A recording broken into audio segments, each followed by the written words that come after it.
Hello मित्रों, मैं हूं सुमित नगरकोटी और आज मैं आपको एक पुराने घर की डरावनी हॉरर स्टोरी सुनाने जा रहा हूं। मेरा नाम शिवम है। मैं एक सामान्य परिवार से हूं। हम लोग एक छोटे से शहर में रहते थे। मेरे पिता एक सरकारी नौकरी करते थे। जब मैं 15 साल का था तब हमारा परिवार एक बड़े शहर में ट्रांसफ़र हो गया। वहाँ मेरे पिता को बेटर पोस्ट मिली थी। शुरुआत में हम लोग वहाँ एक छोटे से फ्लैट में रहते थे। कुछ समय बाद मेरे पापा ने एक बड़ा सा मकान खरीदा। वो मकान काफ़ी पुराना था, लेकिन बहुत सस्ता था। उस इलाके में वो सबसे बड़ा और सुंदर घर लगता था। जब हम पहली बार उस मकान में गए तो हमें काफ़ी अजीब महसूस हुआ। मकान के अंदर का माहौल बहुत गंदा और अजीब था।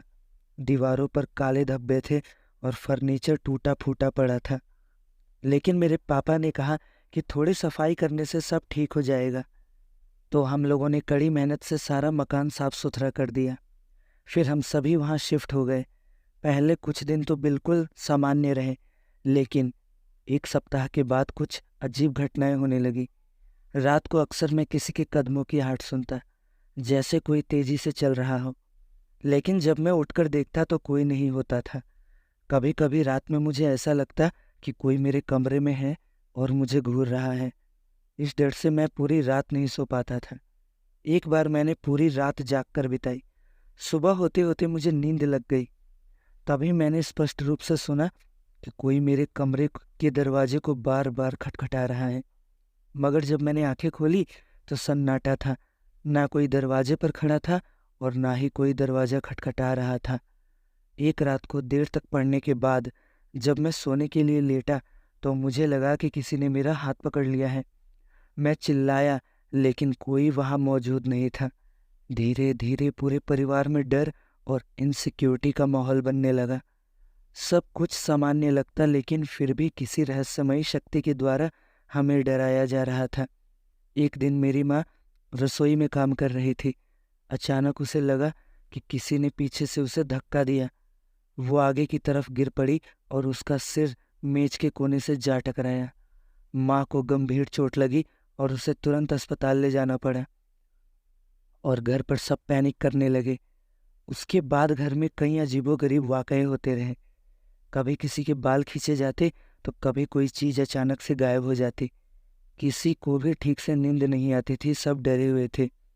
तब एक दिन मेरी दादी जी ने कहा कि शायद घर में कोई बुरी आत्मा का साया है, इसीलिए ये सब हो रहा है। हम सब थोड़ा हंसे, क्योंकि भूत प्रेत जैसी चीजों में हम लोग विश्वास नहीं करते थे। लेकिन फिर भी डर तो सबके दिल में था। तब मेरे पिता ने कहा कि चलो एक बार घर का पूजा पाठ करवा देते हैं, शायद फिर सब ठीक हो जाए। दादी जी का कहना भी यही था। तो हमने एक पुजारी जी को बुलाया। उन्होंने पूरे घर में पूजा पाठ किया। बताया कि इस जगह पर पहले किसी की हत्या हुई थी, शायद उसी की रूह है जो यहाँ घूम रही है। पूजा पाठ के बाद वाकई कुछ दिनों के लिए सब शांत हो गया, लेकिन फिर वैसे ही घटनाएं शुरू हो गई। एक दिन मैंने देखा कि कुछ लोग हमारे घर के बाहर एकत्रित हो गए हैं और कुछ देख रहे हैं। मैं बाहर गया तो दंग रह गया।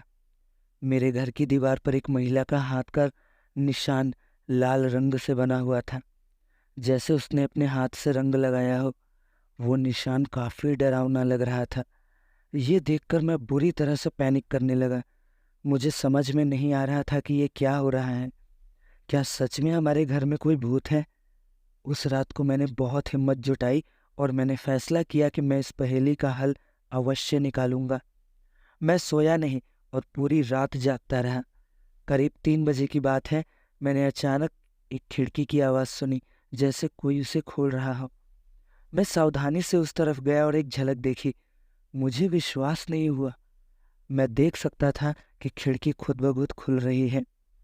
फिर वहां से एक सफ़ेद साया अंदर आया और बिल्कुल मानो वो कोई इंसान ही हो। मैंने देखा कि वो साया कमरे कमरे में घूमने लगा। मुझे एक पल के लिए ऐसा लगा जैसे मेरी सांसें थम गई हैं। मैंने तुरंत अपने मम्मी पापा को जगाया। मेरे मम्मी पापा और भाई दहशत में आ गए। हम सभी ने मिलकर उस आत्मा का सामना किया। हमने उससे कहा कि जब तक वह शांति से नहीं जाती, हम इस घर को नहीं छोड़ेंगे।